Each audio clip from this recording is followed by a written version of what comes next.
But Canada's cities are still looking for more, and to talk about that, we're now joined by Mike Savage, Mayor of Halifax and Chair of the Big City Mayors Caucus with the Federation of Canadian Municipalities. Mayor Savage, good to speak with you again. Nice to see you again, Michael. Now listen, the Trudeau government obviously made good on this expected announcement, $15 billion for rental housing development, $1 billion for social housing, but I take it that's being greeted with what, some reservation? Is that fair to say? Well, we're very appreciative of the investments that the government has made in housing. Halifax was one of the first cities to sign on to the Housing Accelerator Fund, for example, with targets that we both agreed upon and make a lot of sense. Our concern with a lot of these investments is they don't come with any infrastructure money. You can't build housing without infrastructure. People expect to have water when they run the taps. People expect transit. People expect some green space, some parks and things like that. That's just a normal part of life. So building housing is one thing. We don't just want to build units where we store people. We need to build communities where people can actually live. And so we need the other orders of government to recognize that that's an important part of building the housing that we need. Okay, other orders of government, which of course includes you, because, we heard it from Chrystia Freeland last year that Ottawa would not be able to write checks to solve every challenge. So where does the province fit in? Where do municipalities fit in terms of finding the funding that's needed to create this infrastructure? Well, I think it's obvious that we all need to play our role. So we want the province involved in these discussions. And I think, frankly, a meeting between the feds, the provinces, territories, and I think also with First Nations governments as well is what we need. But in the meantime, we all have to play a role. So cities, what do we do in the building of housing? We approve it, we plan for it, but we don't build it. We don't actually build the housing. If we're going to build housing, it's not just a matter of saying we'll put houses here, an apartment here, we'll do this here. There has to be infrastructure around them. And so to identify that we're going to spend money on rental housing is a good idea.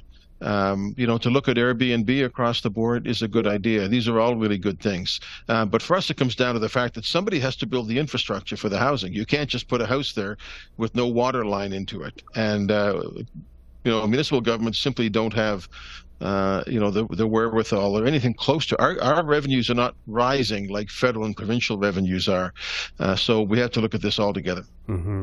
Now, I know that the Federation of Canadian Municipalities, they're calling for this new municipal growth framework. Could you walk us through that? How would that work?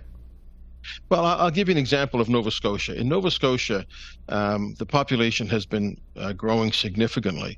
We're over 1 million people now. That's quite heralded. But the growth is being driven in a lot of communities, but primarily in Halifax. 80% of the new people who've come to Nova Scotia settle in Halifax.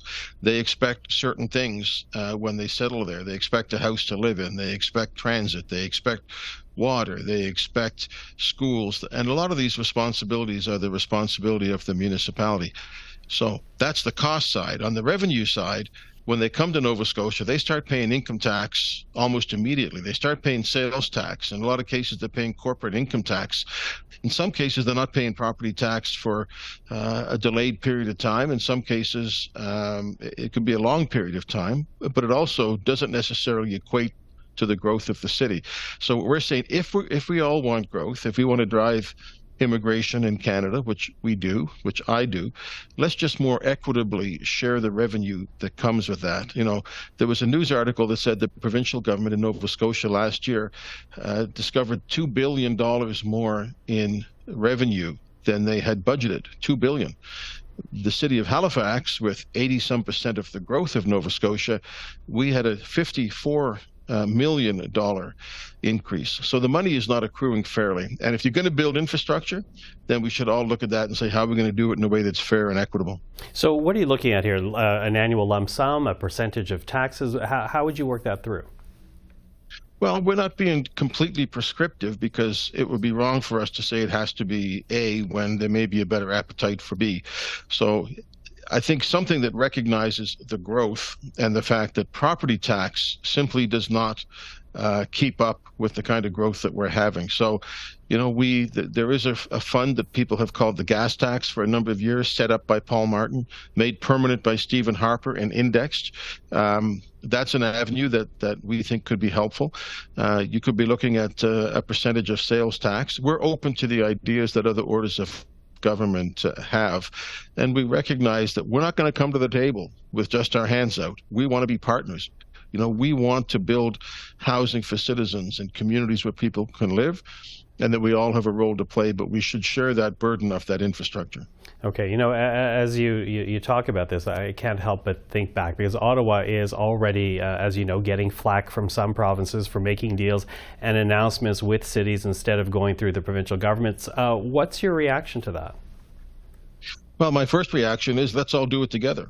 I'd be delighted to have the provinces involved. The vast majority of funding that goes to cities from the feds goes through the provinces. Infrastructure money, public transit money, green infrastructure, social infrastructure goes through the provincial government. Even last year, when the feds agreed to provide some support for operating costs of transit, it had to go through the provincial government. And that can be fine, but I don't think it's necessary. But if the provincial governments are sensitive to that, then let's all sit down and figure it out, especially if the province is prepared to contribute to those costs in a way that makes sense. Mayor Mike Savage, really always appreciate the time. Thank you for this. Good to see you, Michael. Thank you.